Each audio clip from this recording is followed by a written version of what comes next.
yaitu steril, membela citra buruk. Gambar yang buruk itu adalah salinan bergerak. Kualitasnya jelek, resolusinya di bawah standar. Saat dipercepat, kualitasnya memburuk. Itu adalah bayangan gambar, pratinjau, gambar bini, ide yang keliru, gambar keliling yang didistribusikan secara gratis, diperas melalui koneksi digital yang lambat, dikompresi, direproduksi, dirobek, diremix, serta disalin dan ditempel ke saluran distribusi lain. Citra berkualitas rendah adalah kain lusuh atau sobekan sebuah AVI atau JPEG. Kaum proletar rendahan dalam masyarakat kelas penampilan yang diberi peringkat dan dinilai berdasarkan resolusinya. Citra berkualitas rendah telah diunggah, diunduh, dibagikan, diformat ulang, dan diedit ulang. Ini mengubah kualitas jadi aksesibilitas, nilai pameran jadi nilai kultus, film jadi klip, kontemplasi jadi gangguan. Citra tersebut dibebaskan dari berangkas bioskop dan arsip dan didorong ke dalam ketidakpastian digital dengan mengorbankan substansinya sendiri. Citra berkualitas rendah cenderung ke arah abstraksi. Dia adalah ide visual dalam proses pembentukannya. Citra buruk tersebut merupakan generasi kelima yang ilegal, gambar asli yang terdistorsi. Silsilahnya meragukan, nama filenya sengaja salah ija. Seringkali gambar ini melanggar warisan budaya, budaya nasional, atau bahkan hak cipta. Gambar ini diwariskan sebagai umpan, jebakan, indeks, atau sebagai pengingat akan bentuk visualnya di masa lalu. Gambar ini mengejek janji-janji teknologi digital. Tidak hanya seringkali terdegradasi hingga hanya menjadi buram yang terburu-buru. Bahkan orang pun ragu apakah gambar ini masih bisa disebut gambar sama sekali. Hanya teknologi digital yang mampu menghasilkan gambar yang begitu buruk seperti ini. Gambar yang buruk adalah hal yang lazim di zaman sekarang. Gambar-gambar yang terbuang dari layar, puing-puing produksi audiovisual, sampah yang terdampar di pantai ekonomi digital. Mereka menjadi saksi atas dislokasi, transfer, dan permintaan gambar yang penuh kekerasan. Percepatan dan peredarannya dalam siklus ganas kapitalisme audiovisual. Gambar-gambar yang buruk diseret ke seluruh dunia sebagai komoditas atau perwujudannya, sebagai hadiah atau sebagai anugerah. Mereka menyebarkan kesenangan atau ancaman kematian, teori konspirasi atau bajakan, perlawanan atau kebodohan. Gambar-gambar yang buruk menunjukkan hal yang langka, yang jelas, dan yang tak terbayangkan, yaitu jika kita masih mampu menguraikannya. 1. Resolusi rendah. Dalam salah satu film Woody Allen, karakter utamanya tampak buram. Ini bukan masalah teknis, melainkan semacam penyakit yang menyimpannya. Citranya selalu kabur. Karena karakter Allen adalah seorang aktor, ini menjadi masalah besar. Ia tidak dapat menemukan pekerjaan. Kurangnya kejelasan citranya berubah menjadi masalah misteri. Kejernihan diidentifikasi sebagai posisi kelas, posisi yang nyaman dan istimewa. Sementara keburaman menunjukkan nilai seseorang sebagai sebuah citra. Namun, berarti gambar kontemporer tidak hanya didasarkan pada ketajaman, tetapi juga dan terutama pada resolusi. Lihat saja toko elektronik manapun dan sistem ini, yang dijelaskan oleh Harun Faroqi dalam sebuah wawancaranya yang penting tahun 2007 menjadi sangat jelas. Dalam masyarakat gambar, peran sebagai toko unggulan. Di toko unggulan, sinema mengambil produk-produk kelas atas dipasarkan dalam lingkungan yang mewah. Turunan yang lebih terjangkau dari gambar yang sama beredar sebagai DVD, di televisi siaran atau daring, sebagai bentuk yang berkualitas buruk.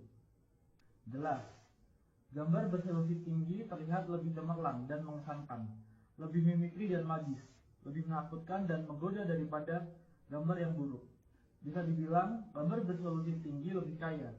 Kini, bahkan format konsumen pun semakin beradaptasi dengan selera para pecinta film dan penikmat estetika yang bersikeras menggunakan film 35 mm sebagai jaminan visualitas yang murni.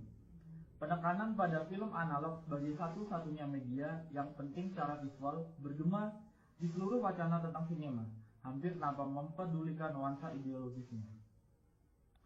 Tidak pernah menjadi masalah bahwa ekonomi produksi film kelas atas ini dan masih berakar kuat dalam sistem budaya nasional, produksi studio kapitalis, kultus kejeniusan yang sebagian besar laki-laki dan versi asli dan karenanya seringkali konservatif dalam struktur dasarnya. Resolusi diagungkan seolah-olah ketiadaannya sama dengan pengibirian sang pengarang. Pemujaan terhadap ukuran film mendominasi bahkan produksi film independen. Citra yang kaya tersebut menciptakan hierarki tersendiri dengan teknologi baru yang menawarkan semakin banyak kemungkinan untuk secara kreatif merusak citra tersebut. 2. Pembangkitan sebagai gambaran yang buruk. Namun, bersikeras pada penggunaan gambar yang kaya juga memiliki konsekuensi yang lebih serius. Seorang pembicara dalam konferensi esai film baru-baru ini menolak untuk menampilkan cuplikan dari karya Humphrey Jennings karena tidak tersedia proyektor film yang memadai. Meskipun pembicara memiliki pemutar DVD dan proyektor video standar, para hadirin dibiarkan membayangkan seperti apa tampilan gambar-gambar tersebut. Dalam kasus ini, ketidakjelasan gambar tersebut disebabkan oleh kurang lebih bersifat sukarela dan berdasarkan premis estetika. Tetapi, hal ini menjadi padanan yang jauh lebih umum berdasarkan konsekuensi kebijakan neoliberal. 20 atau bahkan 30 tahun yang lalu, restrukturasi neoliberal, produksi media mulai perlahan-lahan mengaburkan citra non-komersial, hingga pada titik di mana sinema eksperimental dan esai hampir tidak terlihat. Karena jadi sangat mahal, biaya untuk terus memutar karya-karya ini di bioskop sangat mahal, sehingga dianggap terlalu marginal untuk ditayangkan di televisi. Dengan demikian, karya-karya tersebut perlahan menghilang bukan hanya dari bioskop, tetapi juga dari ruang publik. Esai video dan film eksperimental sebagian besar tetap tidak terlihat kecuali beberapa pemutaran langka di museum film metropolitan atau klub film yang diproyeksikan dalam resolusi aslinya sebelum menghilang lagi ke dalam kegelapan arsip. Perkembangan ini tentu saja terkait dengan radikalisasi neoliberal dari konsep budaya sebagai komoditas, komersialisasi sinema, penyebarannya ke bioskop multiplex, dan marginalisasi pembuat film independen. Hal ini juga terkait dengan restrukturasi industri media global dan pembentukan monopoli alat audiovisual di negara atau wilayah tertentu. Dengan cara ini, materi visual yang resisten atau non-konformis menghilang dari permukaan ke dalam ruang bawah tanah berupa arsip dan koleksi alternatif, yang hanya dipertahankan oleh jaringan organisasi dan individu yang berkomitmen, yang akan menghilangkan selingan VHS bajakan di antara mereka sendiri. Sumber untuk ini sangat langka, aset berpindah dari tangan ke tangan, bergantung pada informasi dari mulut ke mulut di dalam lingkaran tertentu. Dari teman dan kolega. Dengan adanya kemungkinan untuk melakukan streaming video online, kondisi ini mulai berubah secara dramatis. Semakin banyak materi langka muncul kembali ke platform yang dapat diakses publik. Beberapa di antaranya dikurasi dengan cermat, contoh Ubu Web, dan beberapa hanya berupa tumpukan barang, yakni YouTube. Saat ini setidaknya ada 20 torrent esai film Prismaster yang tersedia secara online. Jika Anda menginginkan retrospektif, Anda bisa mendapatkannya. Tapi, ekonomi gambar berkualitas rendah lebih dari sekedar unduhan. Anda dapat menyimpan filenya, menontonnya lagi, bahkan mengedit ulang atau memperbaikinya jika Anda merasa perlu, dan hasilnya beredar. File AVI buram dari karya-karya agung yang hampir terlupakan dipertukarkan di platform P2P semi rahasia. Video ponsel rahasia yang diselundupkan keluar dari museum disiarkan di YouTube. DVD tayangan tontonan para seniman diperdagangkan. Banyak karya sinema avant-garde, esai, dan non-komersial telah dihidupkan kembali sebagai gambar kualitas rendah, suka atau tidak suka. 3. Privatisasi dan pembajakan. Kemunculan kembali cetakan langka karya-karya seniman militan, eksperimental, dan klasik, serta seni video sebagai gambar kualitas rendah memiliki makna tersendiri. Situasi mereka mengungkapkan lebih dari sekedar isi atau tampilan gambar. Hal ini juga mengungkapkan kondisi marginalisasi mereka, konstelasi kekuatan sosial yang menyebabkan peredaran mereka secara daring sebagai citra yang buruk. Gambar-gambar berkualitas buruk disebut berkualitas buruk karena tidak diberi nilai apapun dalam masyarakat kelas gambar. Statusnya sebagai gambar terlarang atau terdegradasi memberikan pengecualian dari kriteria tersebut. Kurangnya resolusi pada gambar-gambar tersebut membuktikan bahwa gambar-gambar itu telah dirampas dan dipindahkan. Jelas, Kondisi ini tidak hanya terkait dengan restrukturasi neoliberal produksi media dan teknologi digital, tetapi juga berkaitan dengan restrukturasi pasca sosialis dan pasca kolonial negara-negara bangsa, budaya mereka, dan arsip mereka. Sementara beberapa negara bangsa dibongkar atau runtuh, budaya dan tradisi baru diciptakan, dan sejarah baru dibangun. Hal ini jelas juga mempengaruhi arsip film dalam banyak kasus.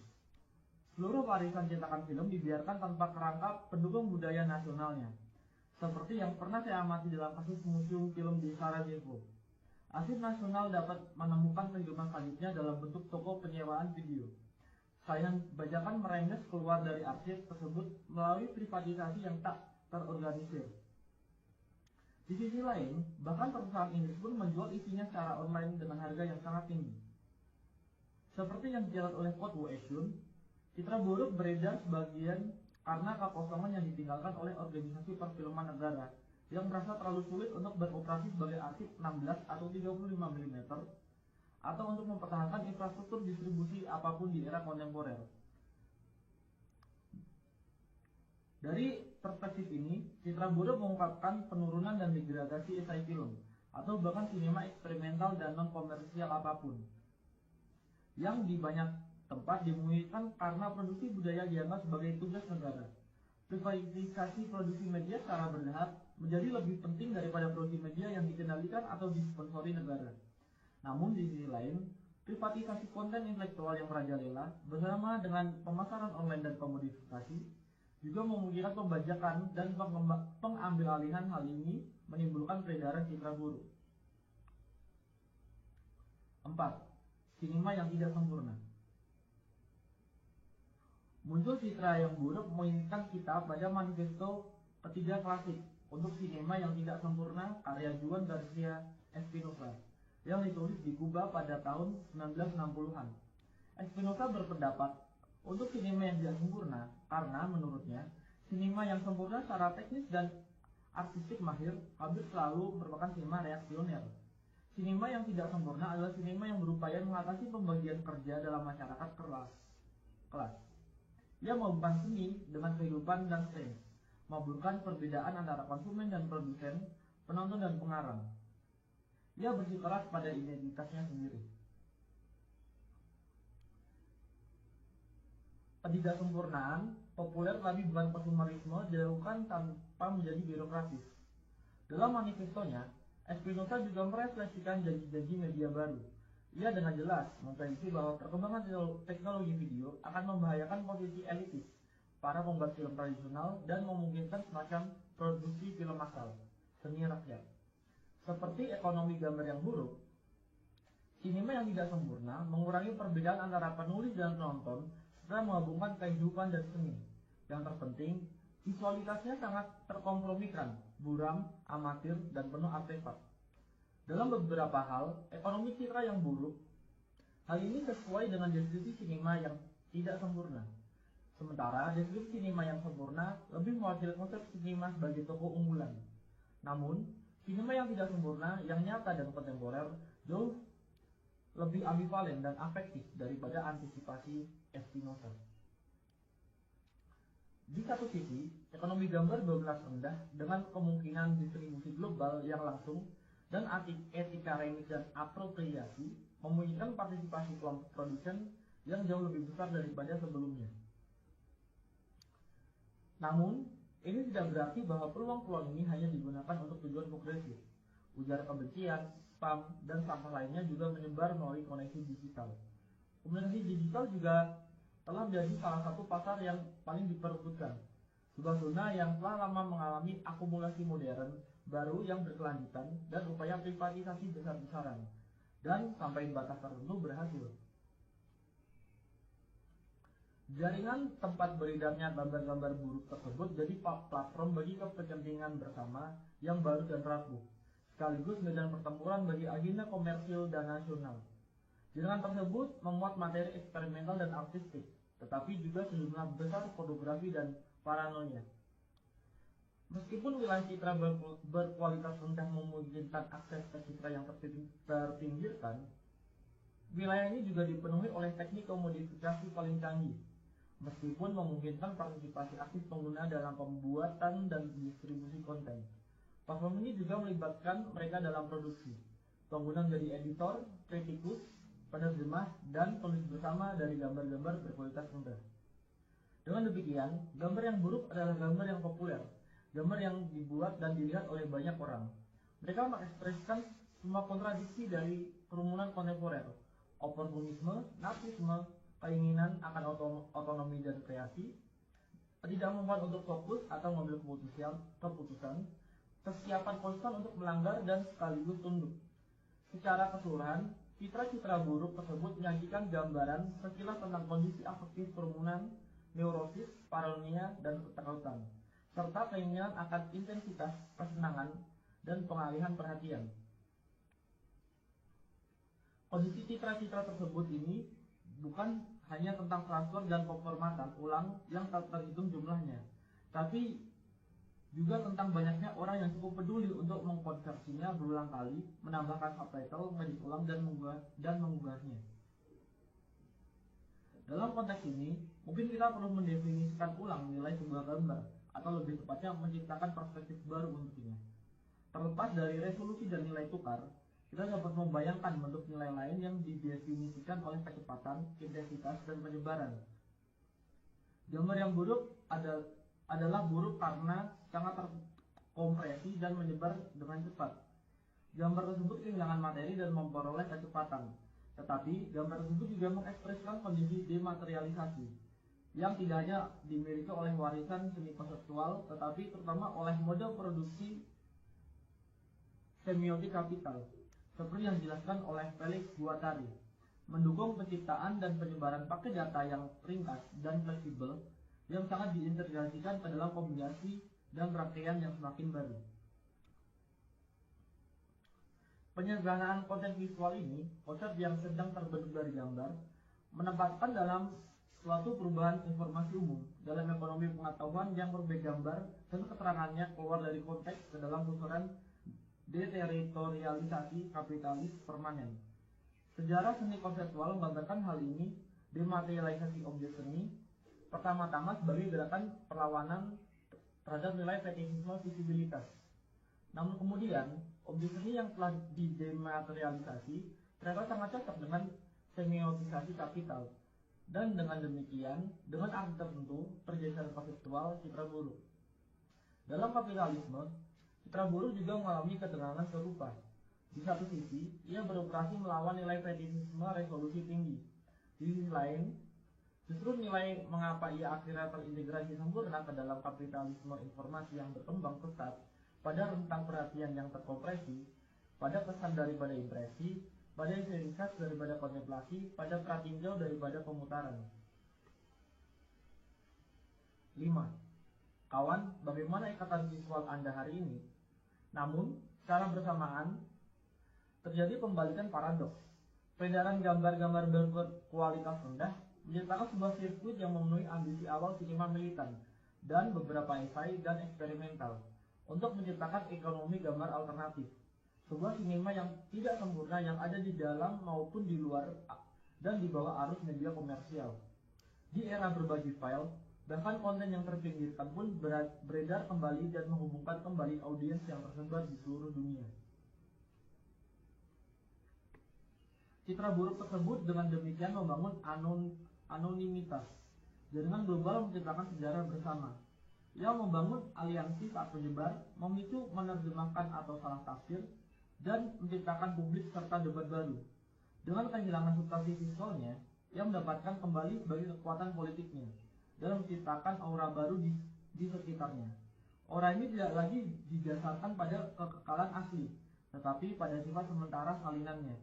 Ia tidak lagi berlaku ke dalam ruang publik klasik yang dimediasi dan didukung oleh kerangka negara bangsa atau korporasi, tetapi mengambang di permukaan kumpulan data yang sementara dan meragukan.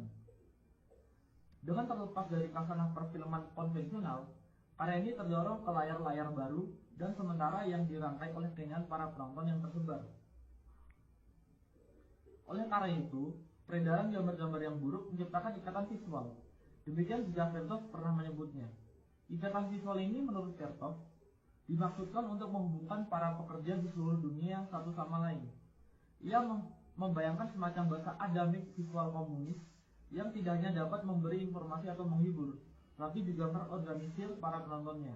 Dalam arti tertentu, mimpinya telah menjadi kenyataan, meskipun sebagian besar di bawah kekuasaan kapitalisme informasi global yang audiensnya terhubung hampir secara fisik melalui kegembiraan bersama keselarasan afektif dan kecemasan. Namun, ada juga peredaran dan produksi gambar berkualitas rendah yang dihasilkan oleh kamera ponsel, komputer rumahan, dan bentuk distribusi yang tidak konvensional. Koleksi optiknya, penyusunan kolektif sebagai file atau sirkuit distribusi akan rumput, menguatkan hubungan yang tidak menentu dan kebetulan antara para produsen dimanapun yang secara bersamaan membentuk audiens yang tersebar. Peredaran gambar-gambar berkualitas buruk memicu baik jalur perakitan media kapitalis maupun ekonomi audiovisual alternatif. Selain banyak kebingungan dan penyeranan, hal ini juga berpotensi menciptakan gerakan pemikiran dan pengaruh yang mengganggu. Peredaran gambar berkualitas rendah dengan demikian memulai babak lain dalam dianologi histori sirkuit informasi non-konformis, ikatan visual verter, pedagogi pekerja internasionalis yang dijelaskan oleh Peter Weiss dalam The Aesthetic of Resistance, sirkuit sinema ketiga, dan trikontinentalisme, pembuatan film dan pemikirnya yang tidak berpihak. Gambar berkualitas rendah, betapapun ambivalennya statusnya, dengan demikian mengambil tempat dalam dianologi pamflet yang disalin karbon, film agitprop kereta api, majalah video bawah tanah, dan materi non-konformis lainnya, yang secara estetika sering menggunakan materi berkualitas rendah. Selain itu, hal ini juga mengaktualisasikan kembali banyak gagasan historis yang terkait dengan sirkuit-sirkuit ini. Antara lain, gagasan Vespas tentang ikatan visual. Bayangkan seseorang di masa lalu dengan baret bertanya kepada Anda, "Kawan, apa ikatan visual Anda hari ini?" Anda mungkin menjawab, "Ini adalah tautan ke masa kini." 6. Sekarang. Citra buruk tersebut mewujudkan nasib setelah kematian banyak mahakarya sinema dan seni video di masa lalu. Karya-karya tersebut telah diusir dari surga terlindungi yang tampaknya pernah menjadi milik sinema. Setelah dikeluarkannya dari arena budaya nasional yang terlindungi dan seringkali proteksionis, dibuang dari peredaran komersial, karya-karya ini menjadi pengembara di tanah tak bertuan digital, terus-menerus mengubah resolusi dan formatnya, kecepatan dan medianya, bahkan terkadang kehilangan nama dan kredit di sepanjang jalan. Sekarang banyak dari karya-karya ini kembali sebagai gambar yang buruk, saya akui. Tentu saja orang bisa berpendapat bahwa ini bukanlah yang asli, tetapi kemudian, tolong siapapun, tunjukkan kepada saya yang asli. Citra buruk tersebut bukan lagi tentang hal yang sebenarnya yang asli dan orisinal. Sebaliknya, ini tentang kondisi eksistensinya yang nyata, tentang sirkulasi kerumunan, penyebaran digital, temporalitas yang terpecah-pecah dan fleksibel. Ini tentang pembangkangan dan mengappropriation, sama seperti tentang konformisme dan eksploitasi. Singkatnya, ini tentang realitas.